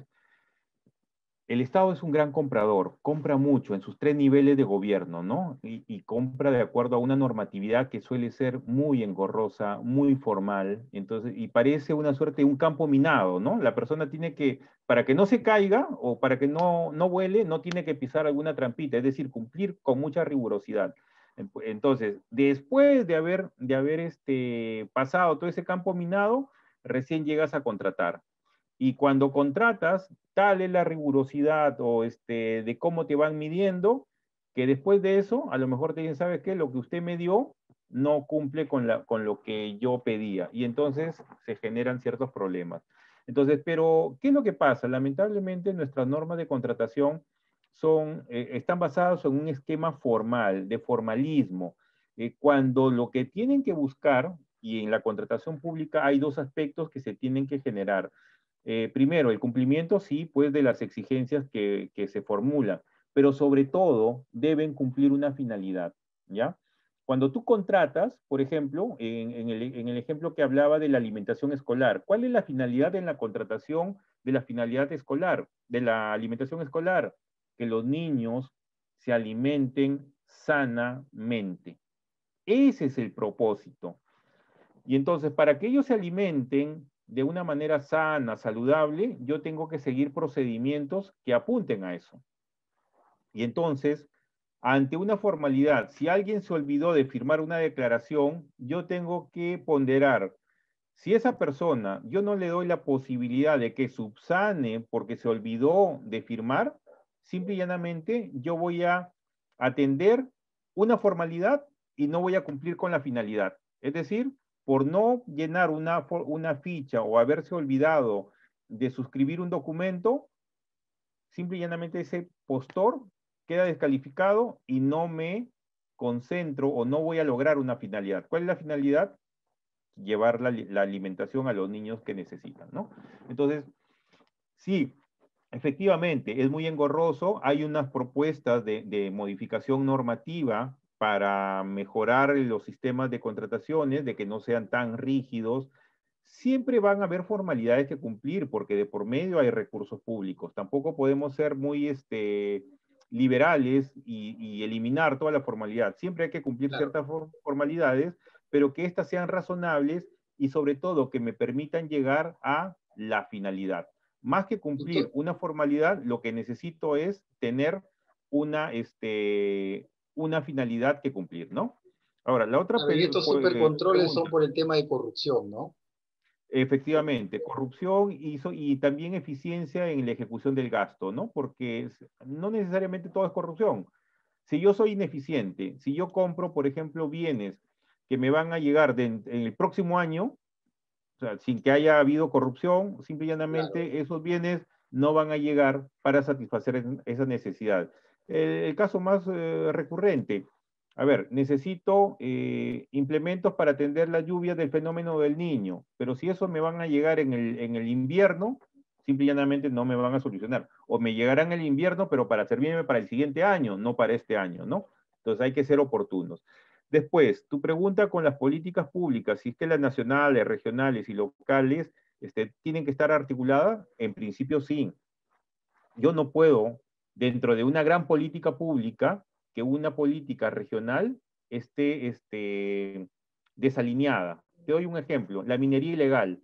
El Perú tiene una política de lucha contra la minería ilegal. Y entonces, ¿qué pasó? Por ahí alguna autoridad en Madre de Dios sacó una ordenanza o una ordenanza regional que favorecía a los mineros ilegales. Entonces, esa política no está alineada con una política nacional. Se llevó al Tribunal Constitucional y obviamente se corrigió, se enmendó, obviamente lo que tenía, como bien has apuntado, ahí había corrupción, ¿no? Porque era favorecer actividades ilícitas. Entonces, sí tienen que estar alineadas, ¿no? No pueden estar divorciadas, no deben estar en contra. Acuérdate, el Estado tiene que ser coherente. Los grandes lineamientos se han definido y entonces hay que ir en esos lineamientos. ¿Puedo mejorarlos? Sí, pero no puedo contradecirlos, ¿ya? Después, finalmente, descentralizado y desconcentrado. A ver, la descentralización es un proceso definido en la Constitución, ¿ya? Y efectivamente involucra que del gobierno nacional o del gobierno, del entonces gobierno regional, hayan funciones que van a los gobiernos regionales. Un ejemplo, en materia de transportes, ¿no? Transportes y comunicaciones. Los grandes lineamientos se dan desde Lima, pero administrativamente y funcionalmente en la Dirección Regional de Transporte de Lambayeque, ellos son autónomos. Lo que les dice Lima, obviamente lo tienen que ejecutar con personal de Lima, ¿no? Organizacionalmente, Ministerio de Transportes es distinto a la Dirección Regional. El MTC, Lima y solo Lima. Dirección Regional de Transportes, Gobierno Regional de Lambayeque, ¿ya? Y es básicamente es eso. Progresivamente tienen que ir transfiriéndose algunas otras funciones, ¿no? Funciones en materia de presupuestos, económicos. Todavía no hemos llegado. Lo que se ha transferido es principalmente administrativo y funcional. Entonces, pero lo desconcentrado, ¿qué es? Lo desconcentrado es desde Lima, ¿ya? Desde Lima, para estar más cerca de la población, yo Lima, gobierno nacional, tengo que irme al interior de la República. Te doy un ejemplo. El Ministerio de Relaciones Exteriores tiene oficinas desconcentradas, lo mismo que el Ministerio de Cultura, tiene oficinas desconcentradas por el país. Entonces, por ejemplo, Ministerio de Cultura necesita tener presencia en Lambayeque para velar por los sitios arqueológicos, Zipán, Huacarrajada, el Pomac. Entonces, el gobierno regional no tiene una oficina de cultura. ¿Por qué? Porque para eso el Estado, desde Lima, el Ministerio de Cultura, tiene una oficina desconcentrada. ¿Qué quiere decir desconcentrada? Que manteniéndose desde el alcance de gobierno nacional, se ha ido al interior del país y mantiene la condición de gobierno nacional en esas localidades, ¿ya? Entonces, eso es una función desconcentrada. Sigue siendo gobierno nacional, pero tiene presencia en el interior del país. Desconcentrada, gobierno nacional renunció a parte de su función y se le entregó al gobierno regional. Y entonces el gobierno regional ya es responsable de esa función. ¿Ok? Entonces, espero que hayan sido, satisfechas tus inquietudes. Acá tengo una pregunta de Renato Silva. Dice, un tema coyuntural. Con respecto a las compras de vacunas, ¿sabe usted cuál será la participación de la empresa privada en ello? Algunos dicen que sí podrán comprar y vender al público, otros que pueden venderle al Estado y otros que no tendrán ninguna participación. ¿Sabrá algo al respecto? Mira, sé tanto como lo que es tu interrogante. Todavía no hay un tema claro. Lo que sí se ha podido conocer es que, a ver, en materia sanitaria, el Estado tiene una obligación. Acá hay un producto nuevo que en el mundo no se conoce, no, son productos que recién se están fabricando y el Estado tiene la responsabilidad de velar por la salud de las personas. Entonces, aparentemente, la primera opción es que el Estado, y así lo han anunciado las autoridades en materia de sanidad, el Estado va a adquirir vacunas para poder aplicarlas gratuitamente a las personas. En un segundo momento y posteriormente, se podrá abrir la comercialización, pero lo primero, lo que se sabe es que el Estado. Ahora, más allá de la vacuna, por favor, tampoco nos esperancemos que la vacuna es la gran solución.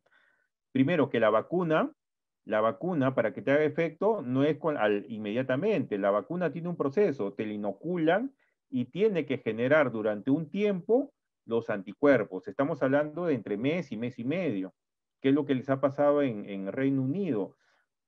Les aplicaron las vacunas y creían que ya eran seres inmunes y han salido a hacer sus actividades como si no hubiera pandemia. Y ahí es donde se ha generado, en parte, porque también la otra parte, la nueva cepa del virus, se ha generado una explosión en los contagios. Entonces, más allá de la vacuna, que esperemos que venga pronto, lo que necesitamos es nosotros cuidarnos. Si tú no te cuidas, nadie te va a cuidar. ¿Ya? Ese es un gran consejo. Cuidémonos nosotros. A ver, Buenas Cornalio. noches. Buenas Perdón. noches. A ver, otra intervención. ¿Hacemos intervención y pregunta? Eva. Eva, activemos, por favor, ¿le dan acceso a Eva? No te escucho, Eva. Agradecer su ponencia, que está muy interesante, doctor. Mi pregunta es la siguiente. ¿De qué forma se pueden medir las políticas públicas en el sector educación, específicamente en las universidades? ¿Hay manera de medirse o no? Gracias, doctor. Sí, muchas gracias. Sí, claro. Lo que pasa es que las políticas, por lo apresurado y lo corto del tiempo, las políticas definen objetivos. Esos objetivos se tienen que trabajar con indicadores y dentro de los indicadores se establecen metas. ¿Ya?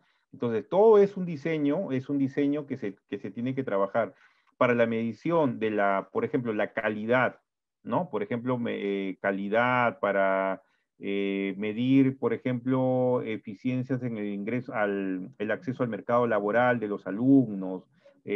Puedes medir aspectos vinculados con investigaciones. Todo eso tiene una metodología y es perfectamente posible. Y se hace, se hace, porque las políticas públicas después aterrizan en planes y esos planes igualmente tienen objetivos y esos objetivos tienen indicadores y tienen metas y durante un periodo determinado se ejecutan y al final se evalúan. A ver, otra pregunta acá de César Martín Vallejos. Muchas gracias, Eva. Mencionó que hay muchas necesidades con pocos recursos. A mi criterio pienso que hay recursos para cubrir necesidades de la población, pero lamentablemente nuestras autoridades solo ven lucro y aprovechamiento de la población por el simple hecho que la población desconoce. ¿Qué medidas tomar de manera drástica ante este tipo de personas que se aprovechan de la situación? La mejor opción es cortar de raíz el problema, sea sanción ejemplar, ¿por qué no se hace? Bueno, en principio, como te digo, y esta es una regla económica, ¿no? En el mundo, y también te doy la razón con lo que tú dices. En el mundo más son las necesidades que los recursos, ¿ya? Y eso está, no es que lo diga yo, sino que es una regla, es una regla universal en materia de economía. Ahora, es cierto que han habido, y te diría, te voy a poner dos ejemplos. Hasta antes de pandemia, todos los años, el Estado, ¿no? En sus 3 niveles de gobierno, solamente lograba ejecutar gasto corriente en promedio del 80%, es decir, había un 20% que devolvía al Tesoro Público. Y en gasto de inversiones llegaba a, digamos, entre el 50 y el 60%, y es decir, devolvía al Tesoro Público un 60%. Eso es ineficiencia. ¿Por qué? Porque yo te doy un presupuesto para que durante un año, durante un periodo determinado, lo puedes ejecutar. Y entonces el Estado es tan ineficiente que al final lo devuelve. Otro aspecto, efectivamente, y ahí coincido contigo, han habido corrupción.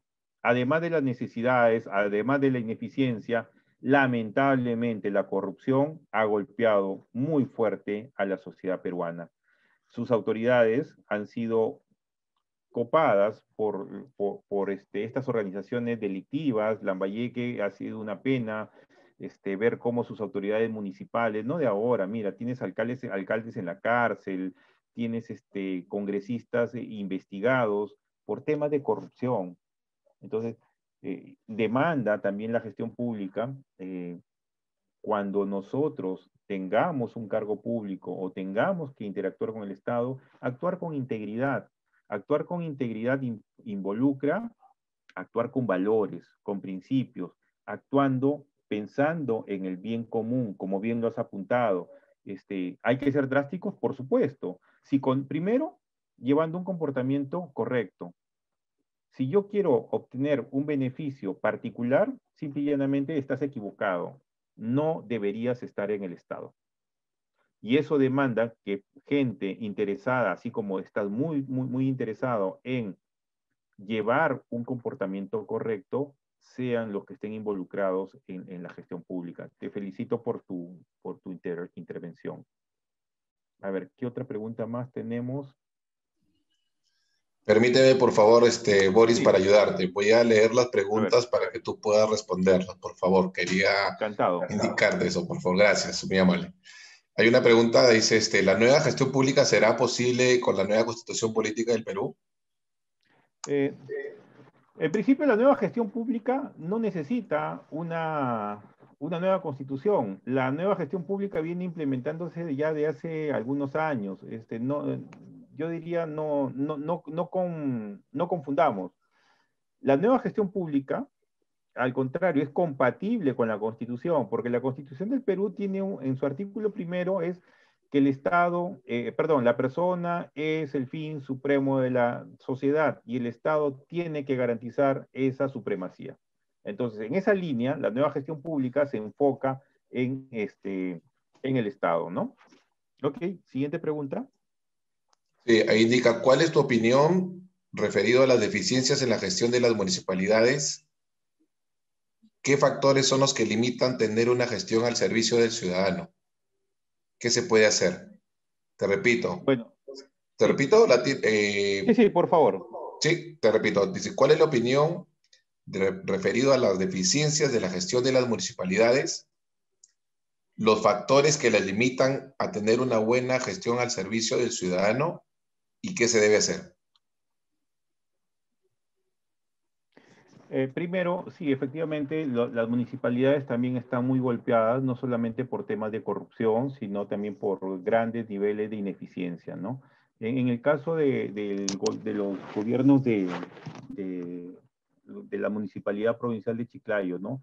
Hemos visto cómo personas han ingresado a saquear, a tener comportamientos indecorosos, indebidos, y obviamente esa mala gestión impacta en las personas.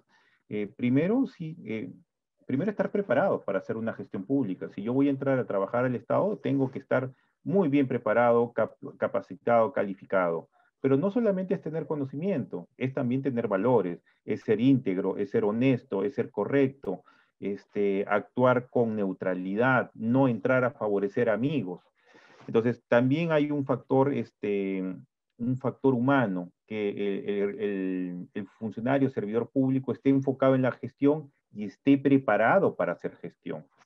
Un tercer elemento es contar con herramientas que me ayuden a hacer mi trabajo, porque por más competente que sea, por más íntegro que pueda ser, si yo no tengo las herramientas adecuadas para poder siquiera gestionar no tengo una computadora, no tengo las herramientas o los utensilios que me ayuden a hacer la gestión, voy a estar en desventaja. Y al final, ¿eso en qué impacta? Impacta necesariamente en el servicio que yo le doy a las personas. Entonces, es un conjunto de elementos. Yo empezaría por lo principal, tener personas comprometidas en el servicio público. Siguiente pregunta, por favor.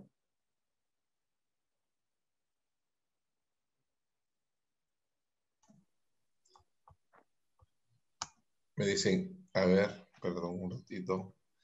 Ante lo mencionado, si existen necesidades, entonces debe haber recursos. ¿Qué opinas de que el gobierno ha promulgado el DS 1434 en que a las personas que tienen 10,000 soles, la SUNAT les va a fiscalizar?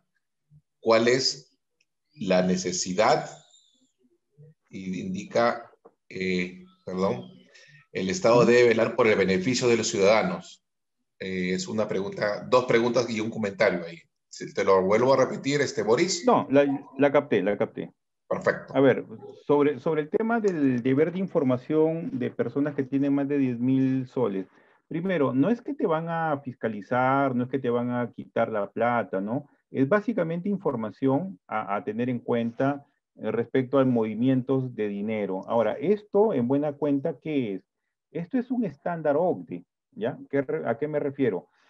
Que para evitar fenómenos como los de lavado de activos o para evitar evasiones tributarias, se tiene que tener información de personas que pueden tener estos recursos, ¿ya? Esta medida ya se ha implementado en Europa y obviamente tiene un propósito. El propósito es evitar, como te digo, temas de corrupción, de lavado de activos y eventualmente evasiones tributarias. La norma puede ser mejorada, ¿ya? Pero lo que sí debemos procurar es cerrarle el paso a estas manifestaciones delictivas que nos están haciendo mucho daño. Eso por un lado. Y la otra pregunta, el otro extremo me dice, ¿me lo repites? Eran dos preguntas en una.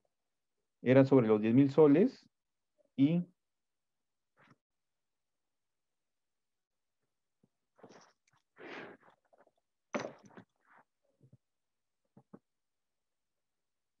O si no, pasamos a la siguiente pregunta.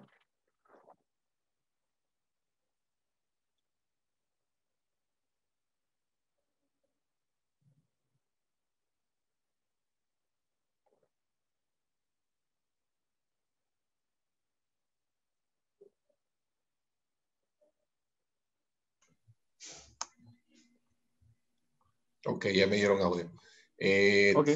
Permíteme Sí. que recién, lo que pasa como me bloquean todos los audios, me están ahorita reiterando. No te preocupes, Permíteme, no te por preocupes. favor. Ya indica cuál es la necesidad. ¿Cuál es la necesidad?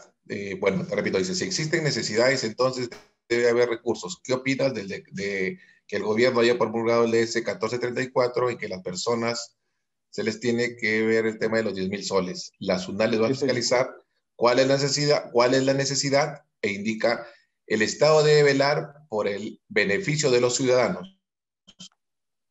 Es un comentario que te indican como complemento. Ok, sí, se absolvió la pregunta.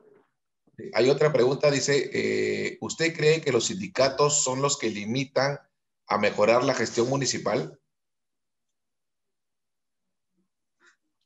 A ver, es una bonita pregunta. A ver, los sindicatos, por propósito, tienen velar por los intereses gremiales, ¿ya? Mira, yo he gestionado mucho y he interactuado con muchos sindicatos y he conocido de todos los tipos, ¿no? Hay algunos sindicatos que simple y llanamente son confrontacionales. O sea, es oposición por oponerse. Entonces, esos sindicatos simple y llanamente no tienen clara la función de velar por sus intereses gremiales. En algunas entidades públicas nosotros hemos llevado adelante procesos de negociación colectiva. ¿Ya? Recuerdo uno con una entidad que tenían 4 años sus procesos de negociación colectiva parados, ¿ya? No había, no se movía. Presentaban su pliego, nunca se resolvía, nunca se resolvía, nunca se resolvía, y básicamente por este enfrentamiento. Cuando nosotros llegamos, lo que promovimos era una política de acercamiento y una política basada en solucionar problemas de los servidores públicos. Y nuestro compromiso es trabajemos conjuntamente para solucionarlos. Entonces, simple y llanamente, no entendían obstáculo, obstáculo, obstáculo, hasta que se dieron algunas señales de que lo que se quería era precisamente trabajar. Tardó mucho en ganarse la confianza de los sindicatos para que entiendan que nosotros veníamos con el propósito de trabajar por el bienestar de las personas. Entonces, el día que lo entendieron, definitivamente las cosas cambiaron para los trabajadores.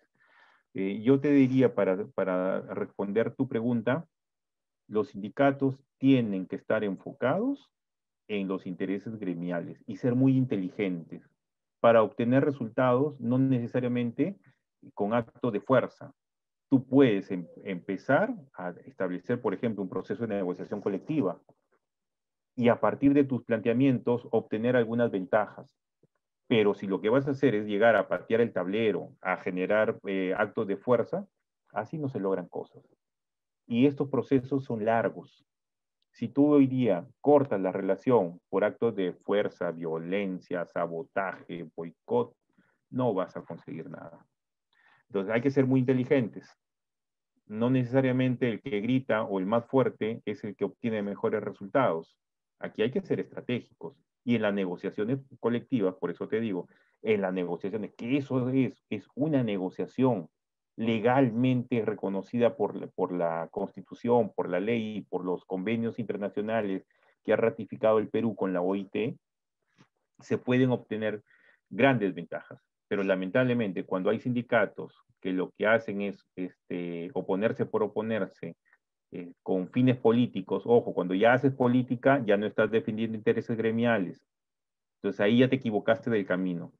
Entonces sí puedes obtener cosas beneficiosas. Yo lo he logrado con sindicatos y de verdad que cada vez que voy a esa entidad me recuerdan con mucho cariño. ¿Por qué?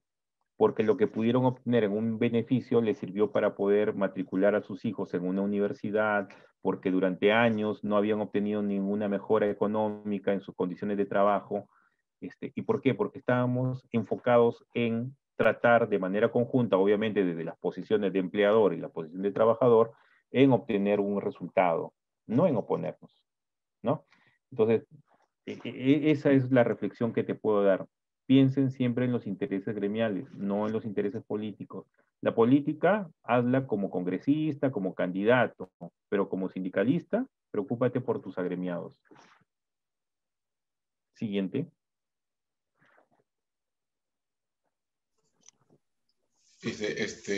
Por su experiencia en gestión pública y educación, me gustaría saber su punto de vista de la gestión de los recursos públicos en la educación superior pública.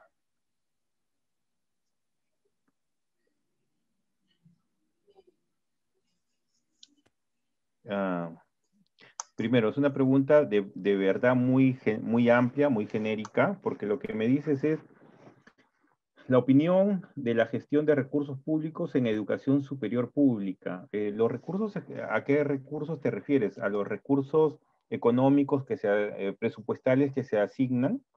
Si es esa la pregunta, eso es básicamente entrar a ver ¿y a qué nivel? A nivel Ministerio de Economía y Ministerio de Educación, a nivel dirección regional. Si es dirección regional, ahí te confieso, no sé cómo cuál es el desempeño.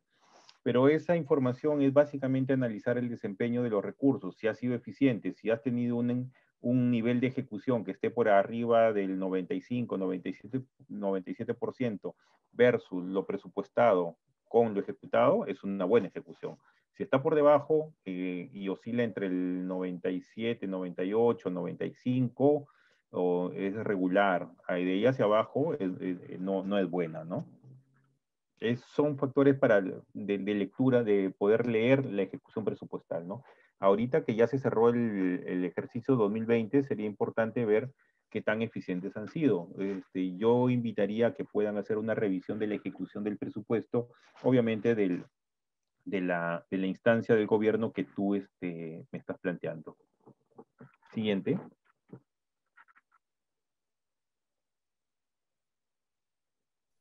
¿Y alguna pregunta adicional? A ver, déjame revisar acá, indica. A ver, sí. ¿Quién es el encargado? Bueno, esto creo que ya lo preguntó Eva ya. En el sector salud,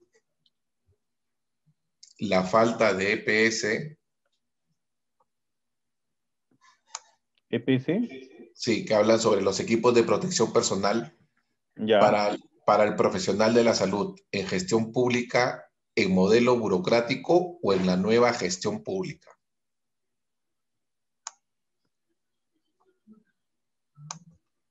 Bueno, si te refieres a los equipos de protección de salud con modelo burocrático o con nuevo modelo de gestión pública, igual tienes que cumplirlo. ¿Por qué? Porque es una herramienta, acuérdate que las personas que están enfrentando la pandemia necesitan estar protegidos y ellos son hoy día un recurso humano muy valioso porque nos ayudan a enfrentar los efectos de esta pandemia. Y como te digo, independientemente del modelo burocrático, nueva gestión pública, igual tienen que, primero, asignárselos. Y si no se los asignan, los profesionales de la salud están en su legítimo derecho de exigirlo, exigirlo.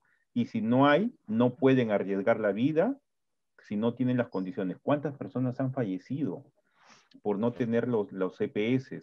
O eventualmente lo que vimos con las compras policiales, se compraron mascarillas que no eran las adecuadas para poder enfrentar la pandemia. Y esas personas han muerto o han caído contagiadas. Entonces, las personas cuando tienen que hacer su trabajo deben tener los mejores equipos, herramientas, o en este caso los EPS para poder desarrollar sobre una actividad tan peligrosa, ¿no?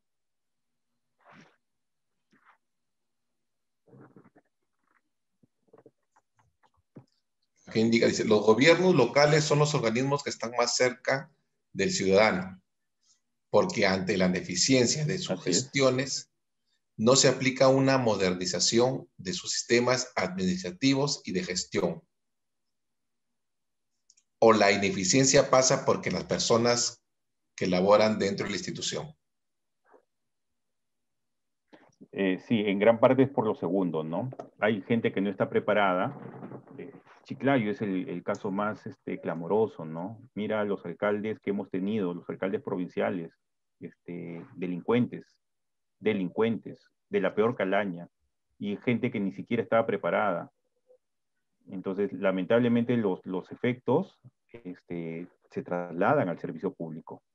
Hay una máxima, ¿no? Cuando la cabeza es mala, ineficiente o corrompida, ese mensaje se traslada al cuerpo. Y cuando me refiero al cuerpo, me refiero a todo el cuerpo público que soporta a toda la organización, ¿no? Y lamentablemente, en mi experiencia he podido ver autoridades ladronas, cuerpo ladrón. Y eso nos afecta a todos. Y es una pena por Chiclayo, por una ciudad por la cual yo tengo bastante aprecio y predilección.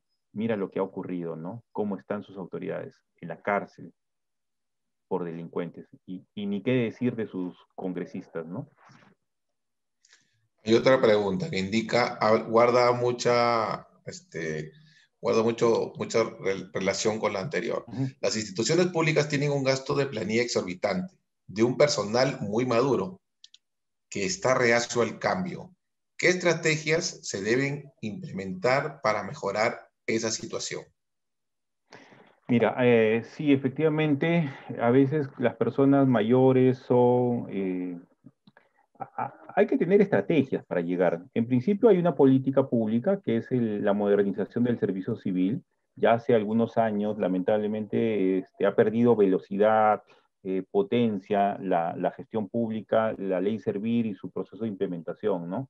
Y obviamente por todos estos efectos que han habido, hoy día tiene un proceso de cambio, hay un pequeño escándalo ahí entre los jefes que han cambiado, pero es una política que hay que rescatarla y reimpulsarla. Yo no diría que las personas mayores son personas perdidas.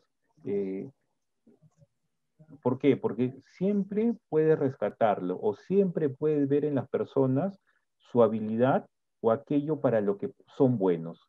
Y entonces los jefes tienen que tener esta habilidad y esta destreza para obtener lo mejor de estas personas. Eso por un lado. Por otro lado, tú puedes hacer equipos que combine experiencia con juventud o para poder sacar objetivos claros. La idea es enfocarse en las potencialidades de las personas. Un buen líder tiene que hacer ese trabajo. Y yo te digo, por ejemplo, en algunas experiencias laborales, yo tenía mucha carga laboral y tenía que organizarme. Y entonces aprendí a ver cualidades, por ejemplo, en mujeres, ¿no? Sexo femenino, muy hábiles para la organización, grandes volúmenes. Y tenía la capacidad analítica de algunos chicos varones. Y entonces combinamos equipos para poder hacer más eficiente el trabajo, ¿no? Eso para darte un ejemplo. Y obviamente pueden haber algunas cosas. Dependerá mucho del jefe, del líder, que pueda descubrir esas habilidades en los grupos de trabajo que están en sus organizaciones.